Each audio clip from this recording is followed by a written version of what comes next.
Yes, here we go. We are live on the Bhoycie bus. It is 10 to 6 on the 5th of January, and Celtic are yet again looking for a new manager. The right decision's been made, as far as I'm concerned. It was a decision that had to be made. Before we get stuck in all that, remember, do all that good stuff for us, and that does mean give us a like, give us a share, buy some hair, all that carry on. Remember as well, you can become a Bhoycie Bus member. It's totally optional. We're not on live that often, so don't expect anyone to do that. We won't be taking donations to get comments fast forwarded or anything like that either. It's no our style on the old bus. But I know it's a common thing these days. You'd be amazed, mate. You'd be amazed. I've been watching more and more recently. Each to their own, of course. Each to their own. What else have you got to do? Go to piesports.com. But yeah, remember, just hit the subscribe button if you've not already, because the buses will be on different nights, different shows. I'm going to try and do more this month. I've made a commitment to doing that in my own wee heat, so I will be looking forward to doing that. But yes, a happy new year to you all. I think I've already done all that already on the 1st. I think I came on. Was it the 1st? Fuck knows what day it was. Was it not Hugmanay you were on? No. Was it Hugmanay? Was it? I don't know. No, I was working Hugmanay. Listen to me, fuck's sake. Who the fuck listens to me? Probably in the morning. I'm as well listening to you than someone else. Right, anyway, enough of all that shite. Yes, the right decision has been made. Wilfried Nancy had to be relieved of his duties. I did predict it would be after the Rangers game. I think they would give it to then. I would have got rid of him sooner personally, but I didn't think. I think they needed their smoking gun. I described it as, which was always going to be this game. I think their mind was made up.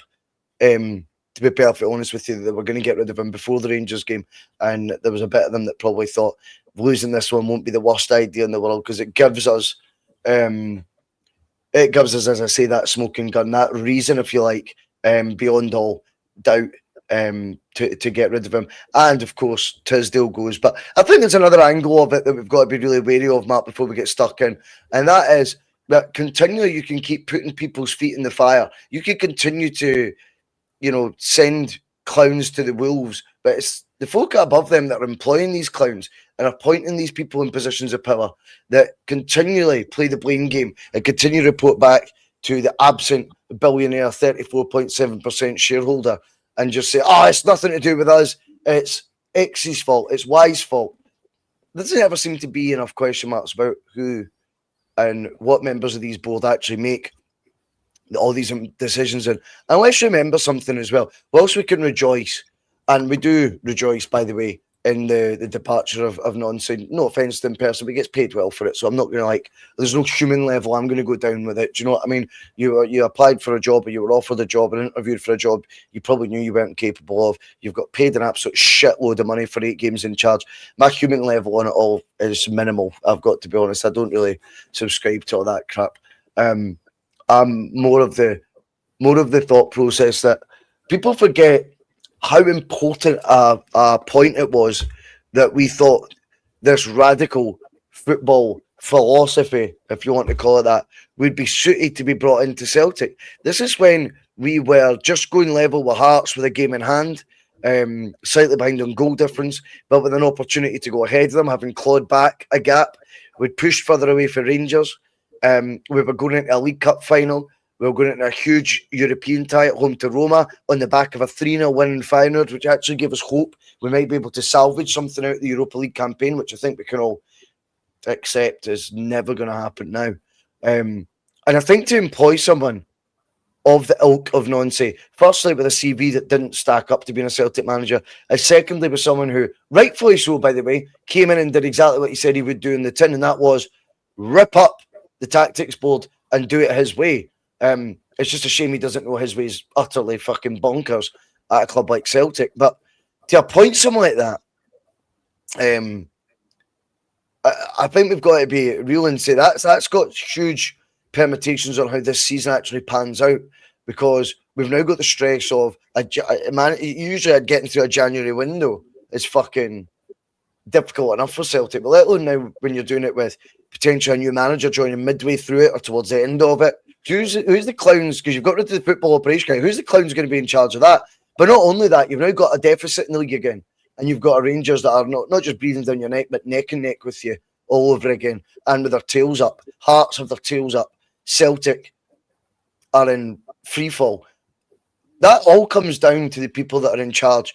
And anyone who's not been keeping their eyes on the board, more fool them, and more fool them, Mark. This is my final note, for trying to pull the wool over viewers' eyes, over their followers' eyes on social media, that they have known for ages that this board for years haven't been doing their job. And I'm sorry if I sound bitter and a wee bit snide about that attitude. Maybe it's a character defect of my own, but I can't help that override me, that these people that you subscribe to and you pay into paywalls to listen to are fucking moving the goalposts as they see fit on what their beliefs were and are pulling the wool over decent, honest Celtic fans that watch them by trying to insinuate things like, I've always said that I thought this would be the case. Bollocks to that. It was the pod that was fucking, the pantomime villain pod, the Bhoycie bus, that has been consistent in its messaging of keeping your eyes on the board. And we'll continue to do that today, whilst people will look over at the manager situation and rejoice. We won't be doing that. We won't be patting the board on the back for fixing one of yet another clusterfuck of a decision that they've made. No. We'll continue to keep our eyes on them. As far as I'm concerned, it's Nicholson next. Oh, well, that's a dream, boys. So you know what I mean. There's no point there's a lot of benefits in changing the manager right at the start of the window, because bring somebody in, make the right choice, and this season can be salvageable. Unlike the COVID season when I left it too late, there's a chance that it can be fixed. But that aside, these guys that have made the decisions to bring Lennon back, to hire Mowbray, to hire Ronnie Dyler, to no back Rodgers, to allow Ange to be disillusioned that he's seeking new opportunities. The same guys that allowed Rodgers to leave a second time. These are the same guys making the decisions again, boys. And I don't trust them to make the decisions that Celtic need at the right time. And I'm rejoicing in the fact that I felt a kind of second wind with Celtic the day when they've sacked him, because I must admit I wasn't going to go back this season. I chucked it this season, boys. I don't mind admitting that. I've barely stayed for a full match the full season. I walked out at 3-1. I walked out fucking before half time a couple of times this season and had enough of it. And a lot of that is not just about the managerial appointment. There's so much at play just now with the club, that that they're allowing Rangers fans to walk in the stadium on Saturday and sing songs about being up to their knees in Fenian blood, but then they're banning the Queen Brigade, banning the people who keep the atmosphere alive, and try to find ways of prosecuting these people without even the proper justice system prosecuting them. You know what I mean? So all that stuff aside, I don't trust these guys to make the right decisions at the right time. Never mind the now, when you go, right, okay, there's obvious answers out there. I mean, Bodo Glimt, I don't think they've given the manager a new contract. There's something going on there. There's managers throughout Europe who would possibly come in and do a decent job at Celtic. But there's also the option that we do the wrong thing, maybe, or the right thing at the wrong time. Or O'Neill Maloney would have been great to stay at the end of the season. But I don't know if it's going to be a good opportunity for them to get back in, Bhoycie. I don't think it picks up like that. I think they might be the right people at the wrong time, or the wrong people at the right time. I don't know how it's going to work, but I don't know if that's. I think they'll make O'Neill will replace Tisdale. I think Maloney will replace Nancy. I think that's probably the route they're going to go down, and that'll be the wrong road if you ask me. You know what I mean? No problem with O'Neill being there as a figurehead behind the scenes looking at Celtic, but there's also the case that O'Neill's too entrenched with the Celtic board, with Lawwell, with Dermot Desmond, with Nicholson, with Mackay. He's more likely to follow suit rather than make major changes. And then again, with the manager situation, I think it's one that's potentially as big a decision as been made in the last 20 years. Because I think when O'Neill left the first time, he was the one that told Celtic about Strachan. So that was O'Neill's guidance that brought in Strachan. They replaced Strachan with Tony Mowbray. Bad choice. They replaced Mowbray with O'Neill, with Lennon. A funny choice, worked out, kinda. Does some good things in Europe. And then they replaced Lennon with Dyler. Then they replaced Dyler with Rodgers only for a matter of luck that he just happened to be at a job and be that close to Celtic that he was able to be gettable. And Celtic then followed it up by rehiring Lennon and then fucking about Eddie Howe. So this club have got a long background of making silly decisions, Bhoycie, when it comes to managerial appointments. You know, there was no rush. There was no Celtic fan or supporter rushing Maloney and O'Neill at the door last time. If we were still waiting just now for the appointment, I don't think many folk would be sitting greeting if we had a League Cup in the bag. The Europa League probably more or less wrapped up for qualification for the next round, and probably sitting top of the league just now. We've been sitting probably patient, waiting for the right call to be made, but they fucked it up. They pushed O'Neill out the door when he had, in my opinion, opportunity to put one of their trophy on his Celtic CV, get Celtic top of the league with a game in hand, and put us to a good footing in Europe. They denied that man that situation and brought in Nancy, who they must have known during the interview process does not shuffle about. He will not move to suit the club he's at. He's got his principles, he's got his ideas of football, and what he proved on the part was he will not shift for anybody. He must have said during the interview process, I've got a vision in football and I will not be changing for anybody. You know what I mean? 100%, mate. Surely somebody on that board level, Bhoycie, would have known the squad we've got at the time, known the time that he was coming in, and the absolute key time he was coming in. As I say, the league, the Europe, and the Cup. It couldn't have been any more crucial a time for somebody to come in. And surely they must have known that this isn't the man to do it. And to a lesser extent, this isn't the man to come in at this time. Yet they still pressed the button, Bhoycie. They still rolled ahead with that appointment. And I think when you start to reverse back for that, you start to land at the feet of Michael Nicholson, Chris Mackay, Dermot Desmond. Two of them actually unleashed statements, or one was a video statement the day that Nancy was appointed, saying how much they were behind Nancy, and they've been chasing this guy for a long time, and he was the man they both wanted, and he's the next big thing in football, etc.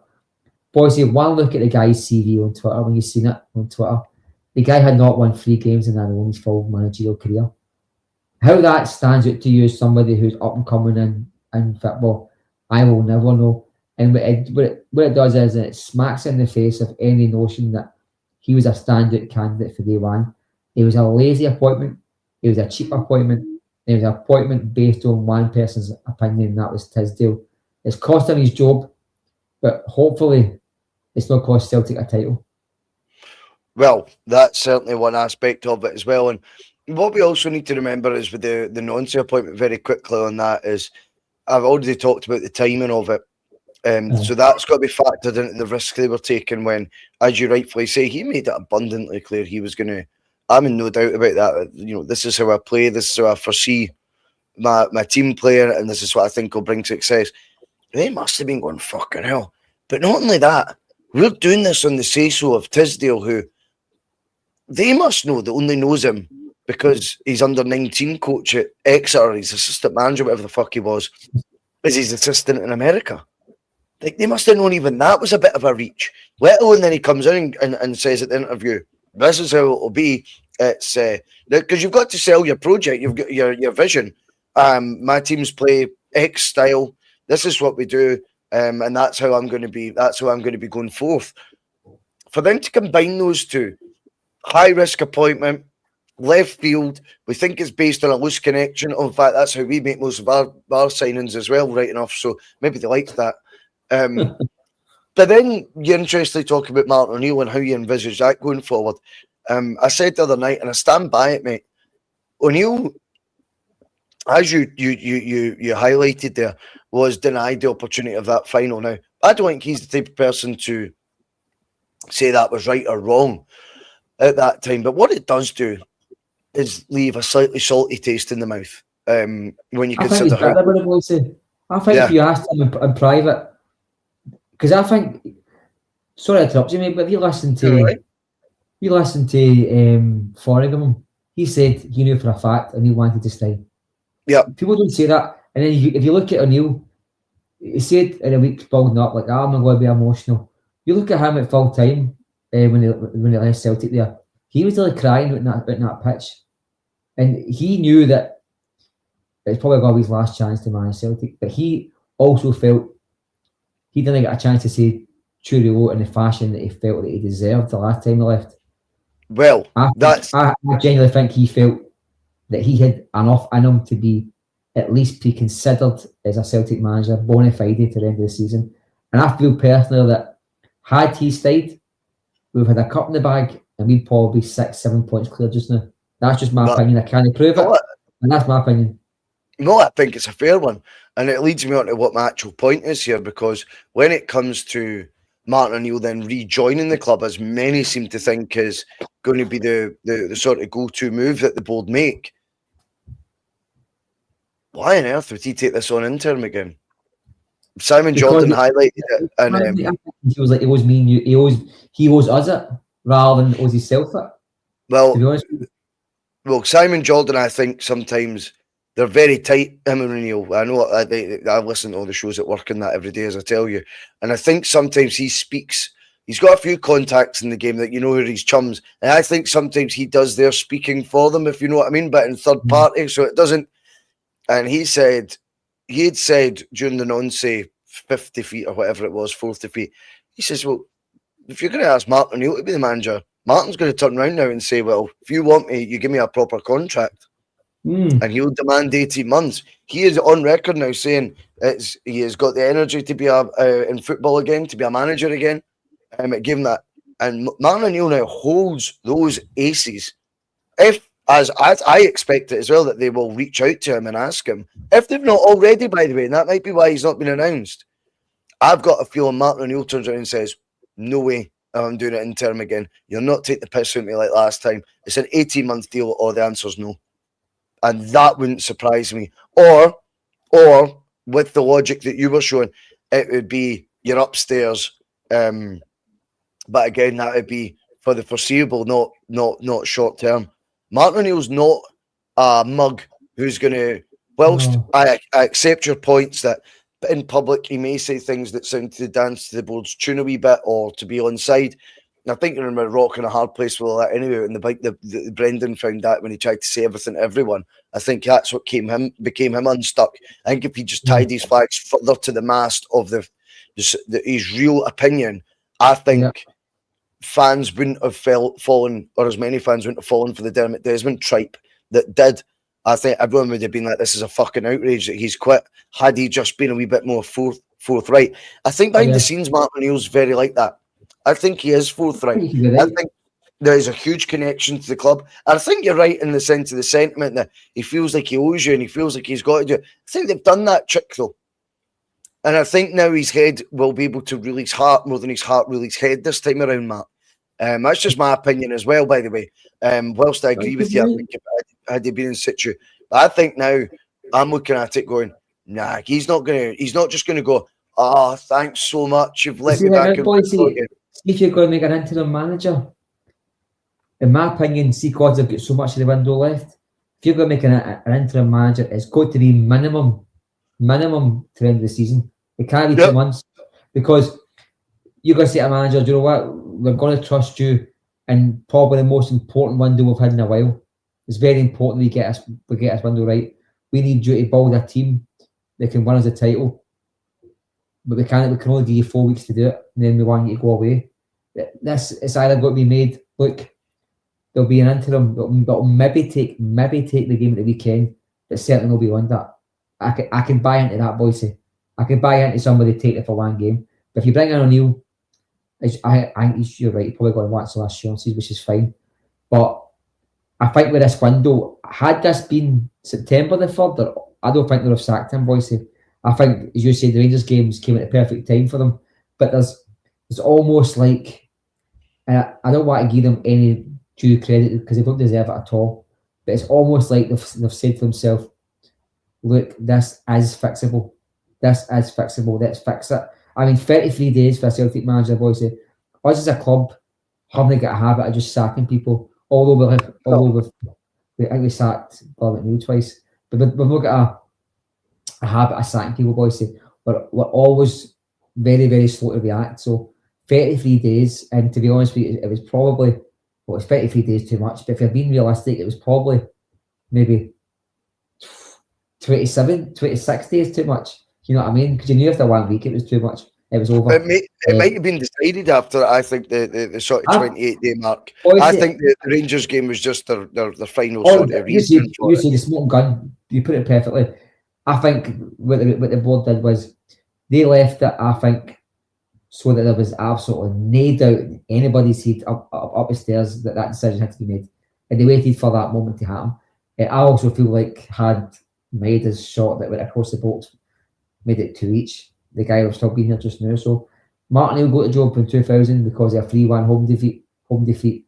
Maybe the next manager that's going to make a difference is going to take the job with a 3-1 home defeat as well. So you never know. There's something to get with parallels in football, but I just think that if you, as you mentioned, that it's going to be a bit more longer term.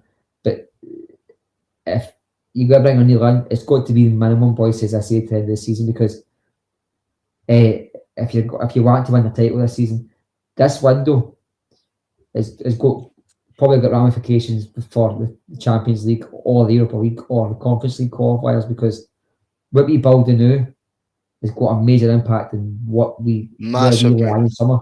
Yeah. So you've got to, I know we keep on saying this, boys, I feel like we'll say this about 14 times in the last 12 months, but you have got to make the next decision, and you've got to get it spot on. I kept saying for years now on this podcast about the Huns, they can't keep flinging darts at the ball. The darts at the ball are missing. They've all hit the bullseye one time.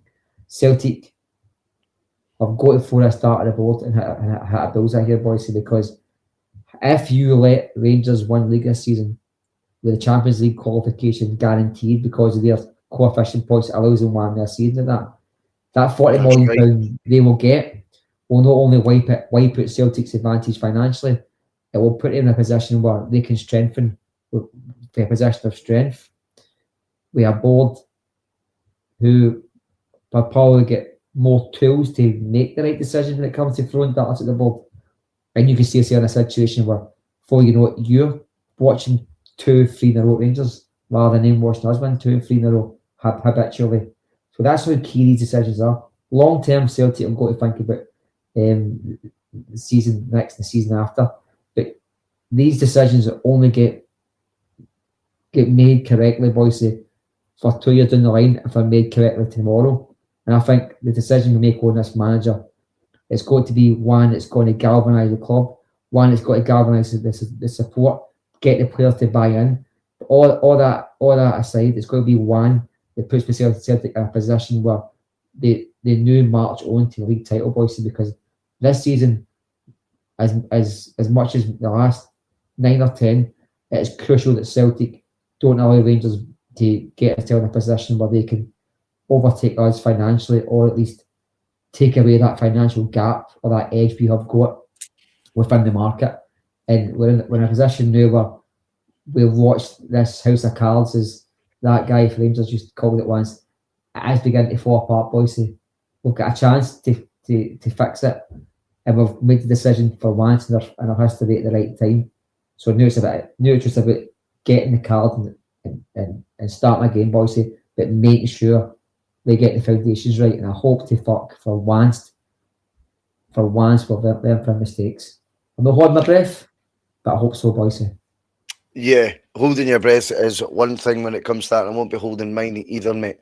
And my concern is as well that I think's really important with this scenario that we find ourselves in is when it comes to the appointment of the manager going forward, if it's likely to be intern, okay, who brings in the players then? Tisdale's gone. Our intern manager gets to make key signings decisions, or is it like Boys Views has been saying on Twitter, it gives you that perfect remedy or that perfect formula, I should say, to now bookmark in your loan signings for January, and another window passes without real investment in the squad because, well, we couldn't because we had an intern manager, but didn't have a football operations chief, etc. We can't. The fact is, the loan signings, say it is just loan signings. Who's deciding them? Like, these guys don't make good footballing decisions. They don't have the wherewithal to make the right calls going forward for Celtic in terms of. I don't have the faith that there's dart lands in the bullseye mark. I don't have faith that these guys are going to make the right appointment. I think the only option in their mind right now will be O'Neill, because they've got no future thinking. Martin O'Neill shouldn't be Celtic manager for 18 months, but I think that's what you have to get your head around if it's going to be O'Neill. And by the way, if I was him, have a bit of self-respect and fucking demand 18 months, because you've done your bit, mate, this season. Trust me on that. And you shouldn't be getting treated like fucking old Papa O'Neill getting rolled out, and of course he'll say yes to us. And I think that does flag why maybe he's not been announced as of yet. But I think they'll be looking at him. But then in that case, who's doing your transfers then? Has a Martin O'Neill got his finger on the pulse in the transfer? Chelsea guy, Bhoycie? Sorry? Who's this Chelsea guy we brought in the other day there, the scout? What was he all about? No, not entirely sure. I've not seen that one. We brought in a new head of scouting, whatever it is, the guy for Chelsea. Just left Chelsea. I thought you were going to mention him there when you were talking. No, if that is the case, then hopefully that brings some sort of clarity to it. But then you've got left, he's what? He's just left Chelsea there now. He's just left Chelsea after 9 years at Chelsea. Celtic appointed him. He's appointed him with everyone. Maybe Thursday or Friday he came in. Shanklin 98 comes in. You keep us right. A Hearts fan will keep us right. Thanks, mate. He says your scout is Walker Bell from Chelsea. Thank you, Shanklin T98, and congratulations on your good season so far, by the way. But yes, I think when it comes to that, the problem you've got again. It's great having you can have the football doctor there, and it'll be the one time that Celtic decide to fucking go with the football guy making a football decision. But he's a fucking absolute dunce. Do you know what I mean? The guy's got no CV, no reputation, no clout in football to make decisions for this club.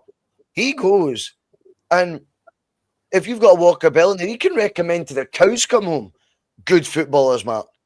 They don't. They go over and above and just phone Dudu Dahan or one of their other scouts in an area that they normally use. But it's I know it sounds funny saying it, but it's the reality, mate. It's the reality. And you're sitting there going, have a fucking James Bell Walker or Walker Bell in there all you want. But is he going to get the support? Is he going to get backed? It's his idea of what looks like someone who'd be a bona fide good Celtic signing. Is he going to get supported in that to the maximum level?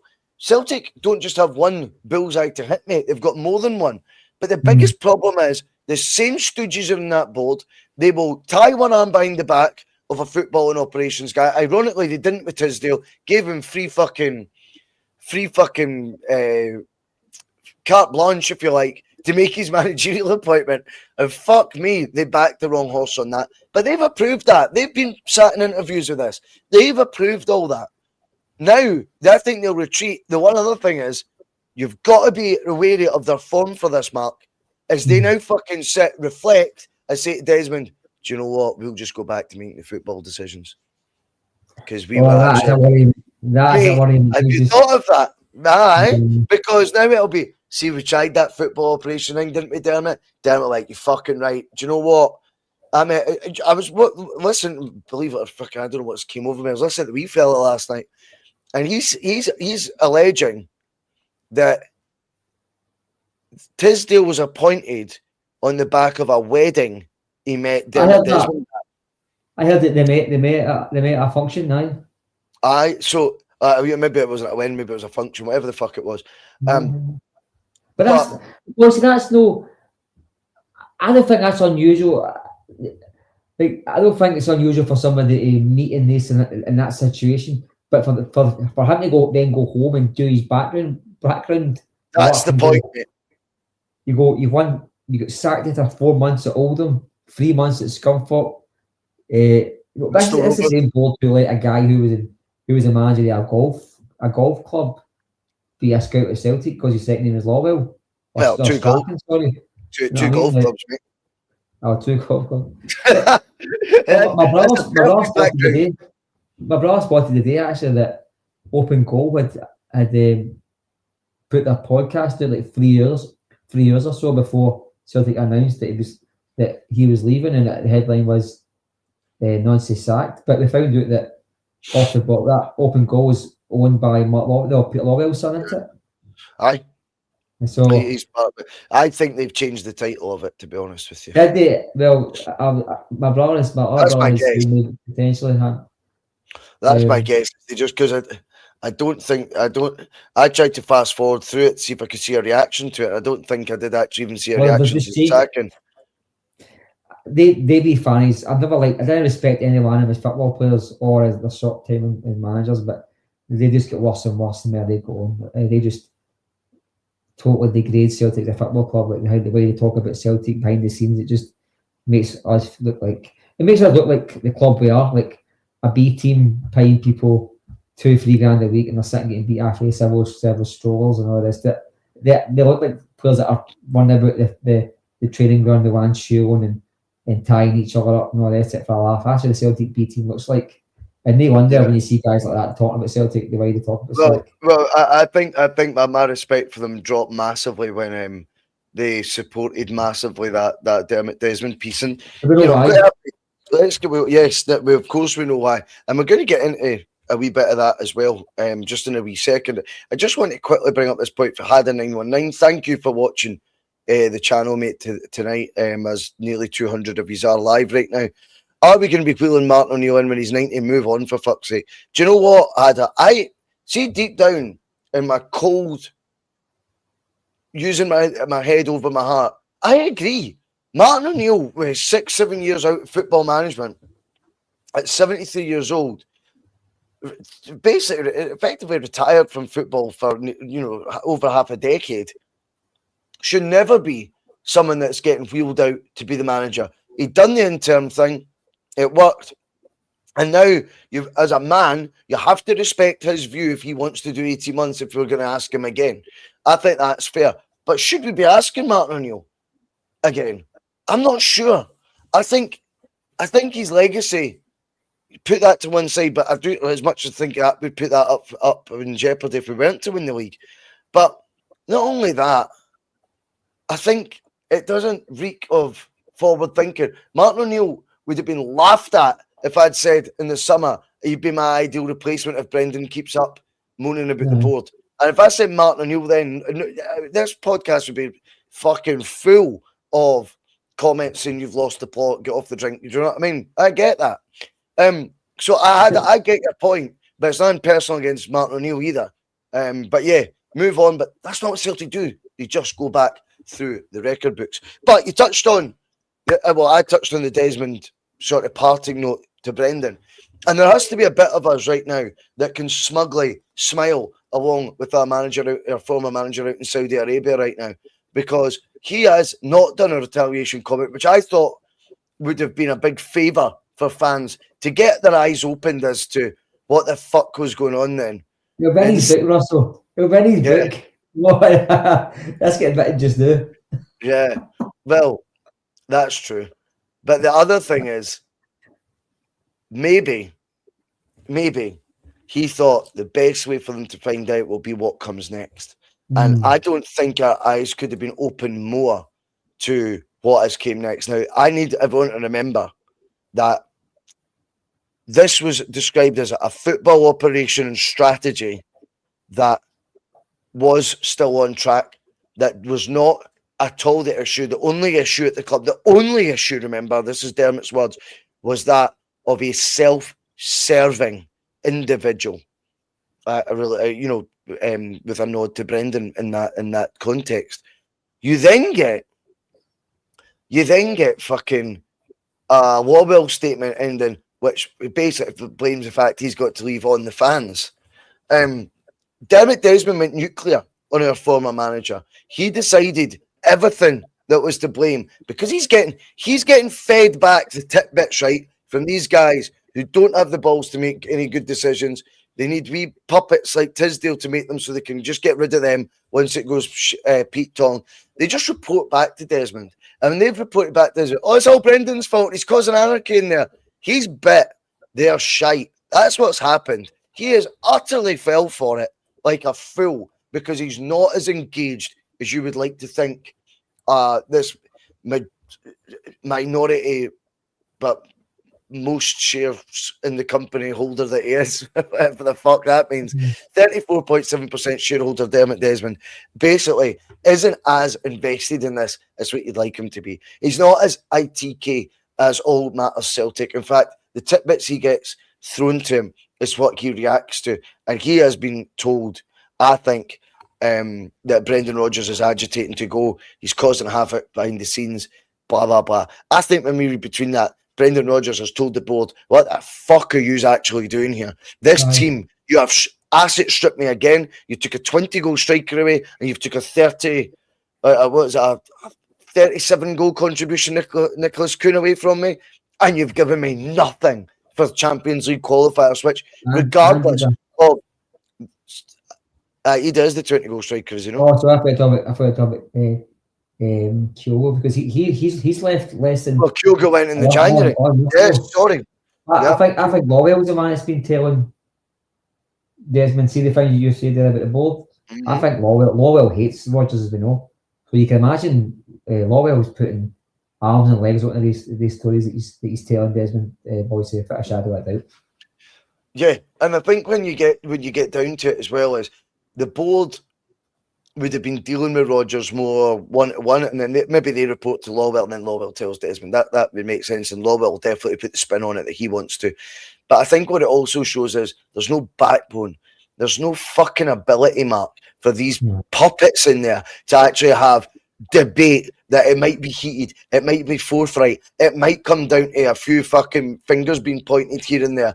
They can't handle that. You imagine Michael Nicholson, mate, in a room where it's fucking home truths getting said and it's real records being laid out to him and going, that's why we keep stumbling at this level. That's why we don't push on. What are you going to do about this? I need action. I need it now before the qualifiers. And he just trembles, runs to Uncle Peter. Peter runs to the fucking absent fucking whatever he is, shareholder Dermot Desmond. I think that's what's happening. And I think right now, if ever a Brendan statement could have put it in plain sight, well, nothing could for what we have now seen unfurl, because the football operation allowed Tisdale to get Nancy in. They allowed Tisdale in the first place to make these decisions. It's fell apart. They waited too long to get rid of Nancy. They how the fuck they arrived at the conclusion after these interviews he'd be a good appointment, I'll never know. But where they're getting it wrong, that you've touched on as well, with the supporters letting in those horrors across the city, but they're not our own ultra supporters wanting to have that to be the narrative, that it's the fans that are causing issues, it's the fans that are driving people out of Celtic, it's the manager who's fucking the football operation, it's not us, it's not our strategy.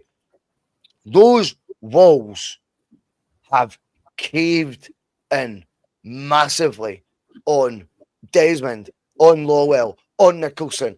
All of them look weak. All of them look like they lack the bollocks to take ownership and accountability for huge decisions that they are a part of or are making in entirety on their own at Celtic. And right now we're in a situation where we have to pick up the pieces and go again and trust these Muppets all over again to get it somehow right.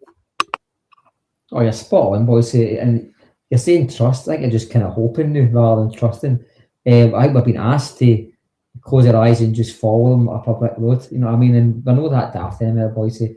Me and you on that, but there's large sections of your fan base that Wolf suggests Lawwell and Desmond and Nicholson do a good job at Celtic. Make no mistake about it.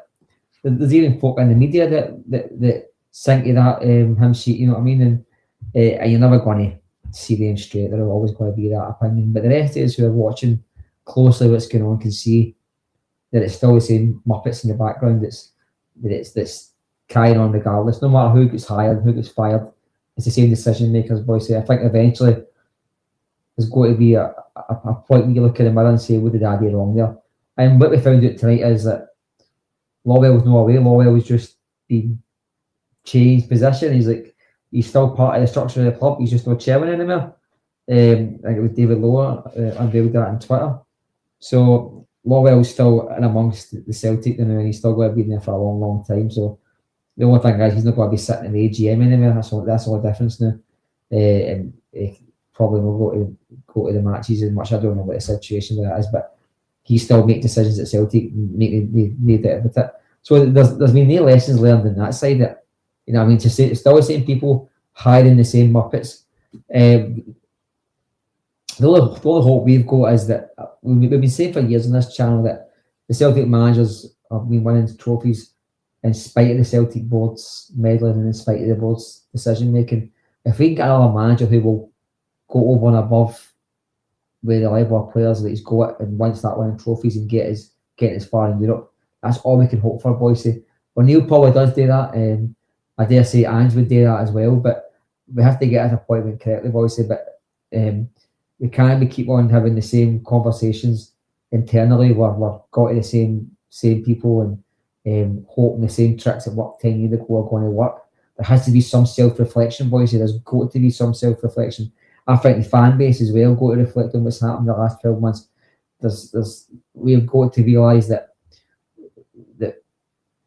people that the collective, people like the Green Brigade, that could be us tomorrow. We could be the ones that are targeted by the club next time. You know what I mean? We could be the next targets by the club. The club don't want you there, Bhoycie. It's quite obvious that you're not going to be there. You know what I mean? You've had folk thrown out an AGM last year for asking Lawwell a question. You had an AGM abandoned because Lawwell didn't like the route of conversation. You've had the most vocal party support banned, not because of their political views, not because they've been doing things they're not supposed to be doing, because it is a trumped up charge that there's been no proof of, other than a video that Celtic decided to unveil during a live police investigation, which is probably highly illegal. I'm pretty sure there'll probably some comeuppance for that eventually for Celtic. You know what I mean? All these things, the board don't like anybody shining the light on their face, Bhoycie, and they want to be working behind the scenes, collecting the cash, collecting the plaudits. So self-reflection is not what they do. It's up to us to hold the mirror to their faces, Bhoycie, and let everybody else see what's happening, Bhoycie. And that's why me and you and people that were on the pod before a few years were rightly pointing out the hard truths, the hard facts, that winning trophies and being better than Rangers and knocking St Mirren out of the quarterfinals of the League Cup masks only so much, and eventually that a manager's going to be in a situation where his ability is going to be hampered that much by the board's inactivity behind the scenes that not even the manager's ability is going to disguise it anymore. And what we've found out is we've got a board happy to ban the fans, let go of a manager who is the most successful in decades, and not only that, willfully and gleefully stand there and take videos of the fan base booing them. And then the biggest insult to it all is to hire a man who was nowhere near the level of our ability at Celtic, turn around 33 days later, and in your closing statement, not even admit fault, just thank the man for his hard work.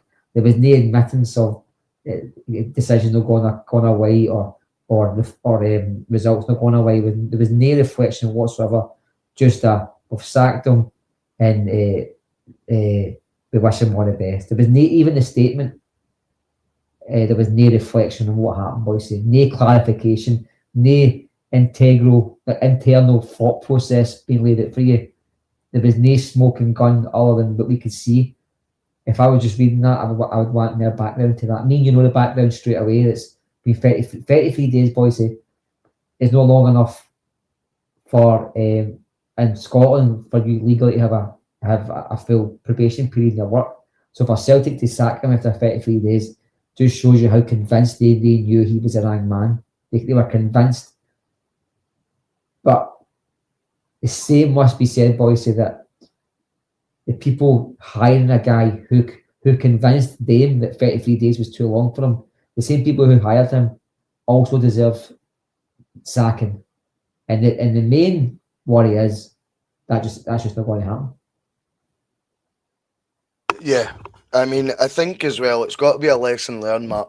And Doogie the Sharp comes in, and I appreciate your comment, mate. It says, it's always good to see you two together, setting the world straight. You two have been predicting this season happening for years. And it's not, as we said at the top, it's not about being proven right as such, Doogie. I appreciate the words all the same. But what's really fucking me off is the fact that it seems to only be when we get beat that all these other factors that have been a constant, by the way, during success as well, people seem to be able to see the woods from the trees. Right, we seem to have an update someone's putting in the chat. It's Teresa Lyle, so I do trust Teresa Lyle as a regular viewer that they are going to be spot on here. Sean Maloney will take charge of Celtic's first team training tomorrow, while the club hierarchy work on appointing an interim boss. So Celtic are looking for an interim boss. He will be assisted by Steve McManus. So there's your answer. Martin O'Neill has turned Celtic down. Be in no doubt. Looks like it, boys. And the fact that they've no named him as the interim tells you that they don't want me to. Yep. I'm going to say that it could be two things, boys. O'Neill has accepted the director of football job. Fine, I like the sound of that. Or two, that as you said, he's been asked and he's went like that. After that, no chance. And they've had to go back to the drawing board. But at least we know that Maloney's not going to be given the job, because he'd be interim tomorrow, boys, wouldn't he? Why? Yeah, why? I mean, the only other thing that they've got in their favour, I know I've mentioned Boy's views already on here, and you know, some he gets right, he gets a lot wrong as well, by the way, on that Twitter. But he has also said, I remember the rumour it was you, Mark. That was my favourite one. Have you ever seen Mark Kearney and Boy's views in a room at the same time? That was smashed. I kill her. Anyway, with regards to that, if it is Maloney, well, it appears it is Maloney, so I should say. I just get the feeling, mate, that Martin's turned whatever it is they've offered down, and to be honest, rightfully so. I think you've got to have self-respect in life, no matter what the heartstrings are pulling, what direction the heartstrings are pulling you in. I think you've got to have self-respect and go, I'm not coming back in and being interim again. They must have phoned him. Oh, God, well, how snidey would it be? Here's the alternative, Matt, that they went to his assistant for the last time, Sean Maloney first. Come on. Well, there is no fucking way they've done that. No. They phoned him, Bhoycie. And see, the most ironic thing is, see if they'd asked him, look, just so you know, we're about to appoint somebody, it's your choice. Do you want to stay? He'll said yes, Bhoycie. He'll phone his wife and say to her, turn that coffee machine off. I'm staying at Celtic. He would have did that, right? You know that now for a fact, Bhoycie, right? So, yep, all confirmed. Your scenario you're just in there, the only logical one would have said to him, do you want to come back for, I don't know, another Graham Murray type? He's went, I'm no Graham Murray. I'm worth more than that. I stepped in one time. 100%, that's what I think. And he's went, no, that's what's happened. 100%, mate. And fair play to him, Bhoycie. Fair play. He could do nothing more than what he did, Bhoycie. He got Celtic season back on track. He galvanised the support. The players loved him.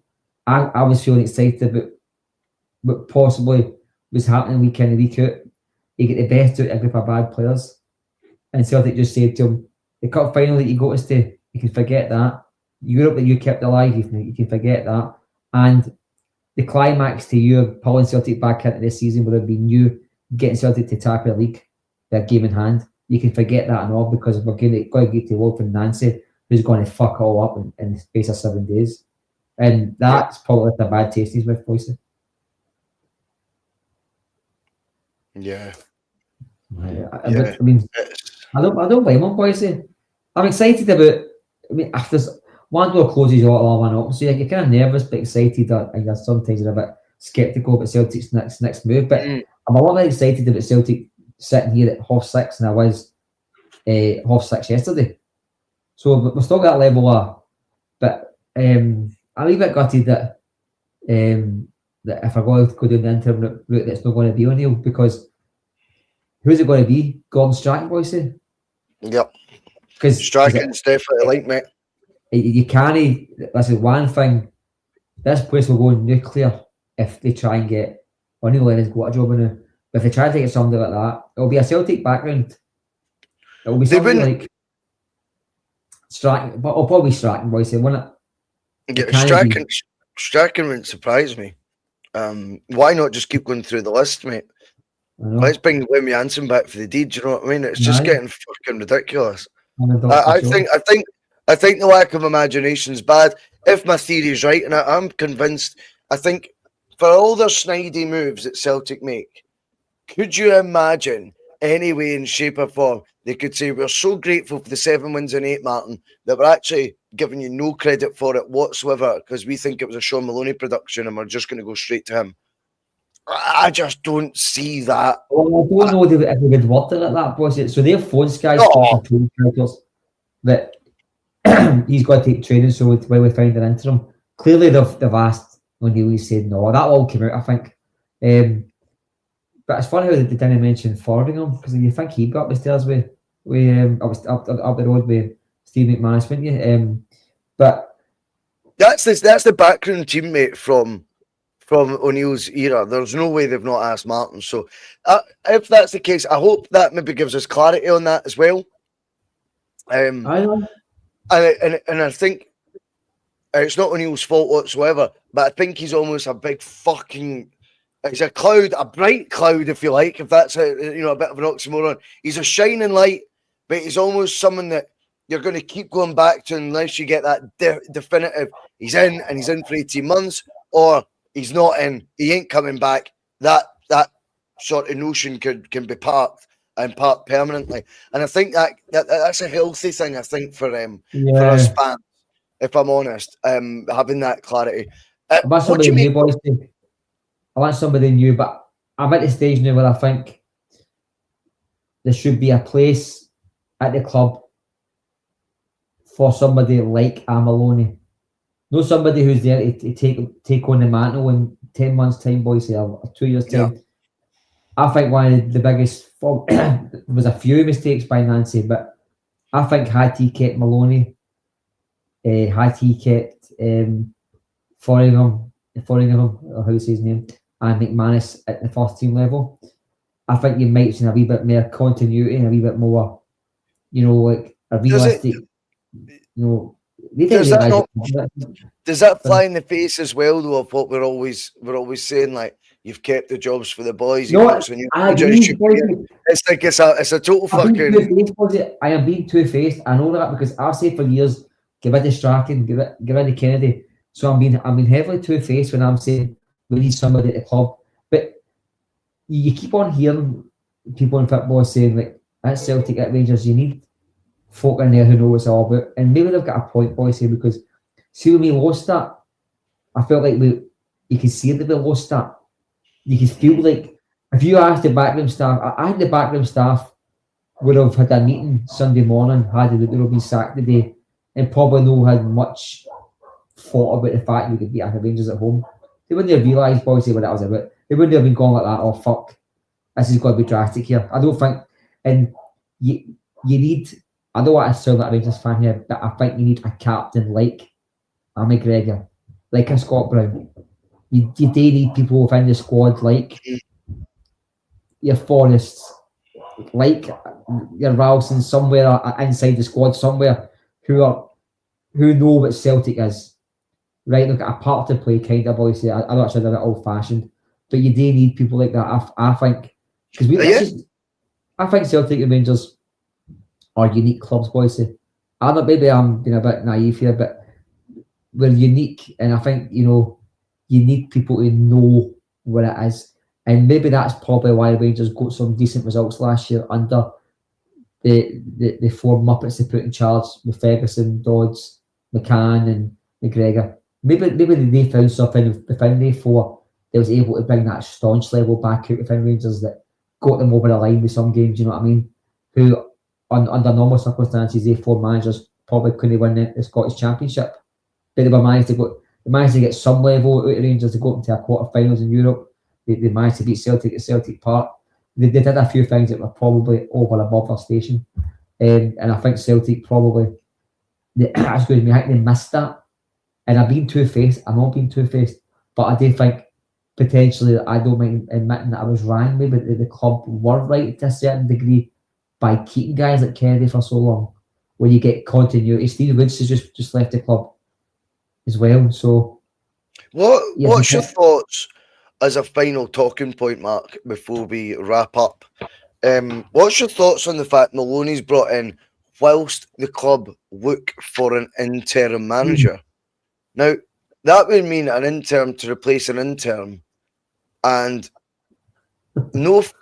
is that an acceptance that they've got no faith in their own ability to get the next appointment right, and maybe the Nancy appointment has made them, I don't know, fanny fear, if you like, mate, for want of a better description of of going for the jugular again. I've got away with words, but are they in that realm where they're like, oh shit, I don't know if I can totally commit here? Do you know what I mean? What's the last chance, Bhoycie? See this board. One mere Nancy appointment, then this board are going to start getting bricks through the windies. Make no mistake. They, sorry, I interrupted, Bhoycie. They know, Bhoycie, they know that, as you said, they're fanny scared or whatever, as you said there. That is spot on, Bhoycie, because they know that they can't make one mere bad decision, Bhoycie. This is the last chance of last chance saloons, even on that gravy train that is Celtic. If they think we'll get an interim for 3-4 weeks, fire our manager, get our manager in, fuck up on another transfer window. If they think that's going to work, Bhoycie, it's not going to work. I think they know deep down that it's not going to work. And I think O'Neill would have bought them time. O'Neill would have bought Celtic time. And when he said no the night, he's fucked up. Aye, no, I agree. So I'm laughing at this comment. It says Nancy back as interim. He's familiar with the club. Well, never say never. I think he'll be back as a Hibs manager one day. He'll be back in Scotland, that guy.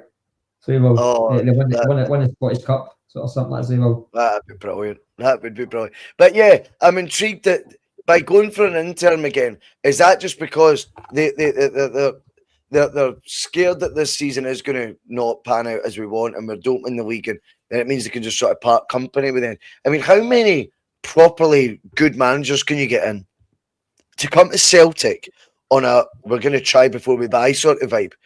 This isn't loans or options to buy here. This is the manager of one of the most high-pressure, high-octane football clubs you could fucking dream of getting the manager's job in. See, to be given that as an interim job, like, oh, brilliant, so I'm a sitting duck. That's basically what you're doing there. But I think the powers that be just don't have the bollocks, mate, now. I think they're gone for a full-time manager. I think they want an interim until they fucking find one. You know what I mean, Bhoycie? But they've got that in Maloney. Surely you would just give him the interim job. But that's what I'm saying. See, because it said, so we know you're going to get the interim, right? We know that now.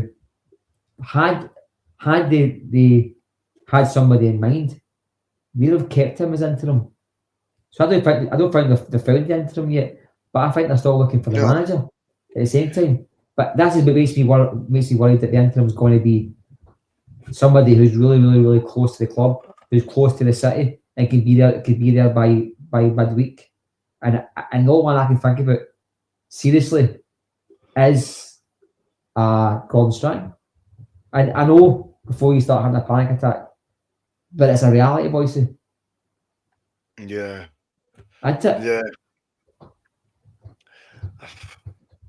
I think it's hard to say. When I'm reading, I'm trying to make sense of reading this again. They will be assisted. He'll be taking train tomorrow while the club hierarchy work on appointing an interim boss. Aye. So if they're working... No, he's not the interim. But if they're then going an interim, I think that means to the end of the season. That's how I'm jumping the gun a bit. But I think that's what. But Bhoycie, you can't write off another transfer window. Surely you But can't do that. Mate. But you would just go with Maloney then till we appoint a permanent manager. That wouldn't say working on appointing an interim boss. Hence, what I think it's going to be. Maloney isn't obviously trusted like he wasn't 2 months ago to get the reins full on. A bit like John Kennedy wasn't really.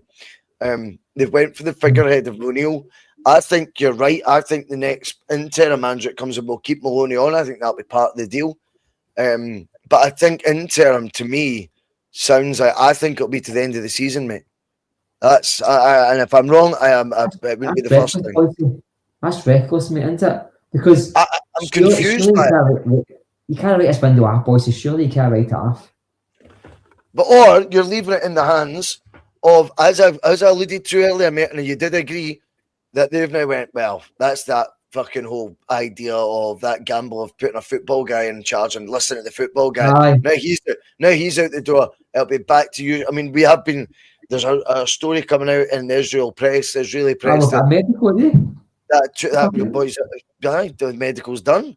£2.6 million. Who the fuck has picked him? He can't even Chelsea guy. Was it the same board who don't answer emails, they don't answer the phone, and can play about with players' careers? The same board that I've said, we're too far down the line to mess this boy about now.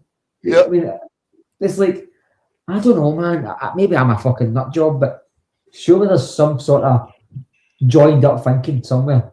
Surely it's going to be joined up, Bhoycie. You know what I mean? It's like, I don't know. You don't just go shopping and just start picking up random bits of ingredients without figuring out what you're going to cook. You know what I'm saying? Surely there must be joined up thinking. You know what I'm saying? I hope me and you are winning it. And by the way, I see the guy say that, and I'm really fucking right about that interim for the end of the season. And if that is the case, Bhoycie, then we might be good in the road where somebody's just buying players, i.e. Lowell or you're not going to put an interim in for an interim manager in to be replaced by a short-term interim manager whilst you look for a full-time one. It's going to be Sean Maloney till we get a 6-month or 5-month manager, mate. Unless we've got 2 games in 10 days, I think. I could be wrong. So if the club thinks we need a manager for the next 2 games, but we need longer time to negotiate a full-time manager, fine. Okay. I can understand. You just let Maloney do it, though, wouldn't you? I know, but it just shows you the level of mistrust then, because maybe you're right then about the interim, because you would just say fuck it, it's 2 games. You would just say it's a home game against who is it Dundee United? It's a home game. The home game is Saturday, haven't we? No, we've got a home game this week. I think when's the cup game? We've got Falkirk away from home, haven't we? Was that is that? We are Dundee United on the 10th. So we've got a home game against Dundee United, who just beat us last week, more or less 2 weeks ago, rather. Then away to Falkirk next Wednesday, dreading that. I know, and that's a tricky tie, unless we had John McGlynn. They fucking shocked me either. He knows the club too. He knows the club. I mean, Stevie Frey was the assistant, but oh fuck, you put it in my head now that. I've never heard of anything like that before, that we've got an interim manager where we look for an intern. And that is deliberate wording. That's not fucking by mistake. Do you know what I mean?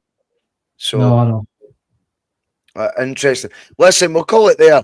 It's been brilliant to have so many on. There's over 200 watching live right now. We really appreciate you all joining us. It's been another bonkers 24 hours supporting Celtic.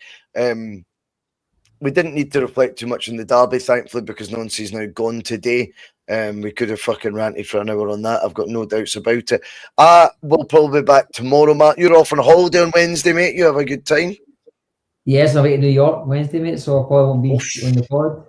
This guy, I don't know what to do, because my brother went to the big supporters club earlier, and the guy behind the bar was dead cheeky to him. So I'm a loyal guy, so I will be going there to watch the football. So I don't know where I'm going to go, but had he not chucked it, I probably wouldn't have watched the match. But he's out the door now, so I'm going to watch it. So suggestions, put them in on the yes. After the show. Give me somewhere a bit obscure. But I'll be watching it probably. Now, maybe in the Columbus, EM. the story of the Columbus Crew season, 24, If I go 25. there and see some Columbus Cruise t-shirts, I'll fucking rip them off their backs. Fuck's sake.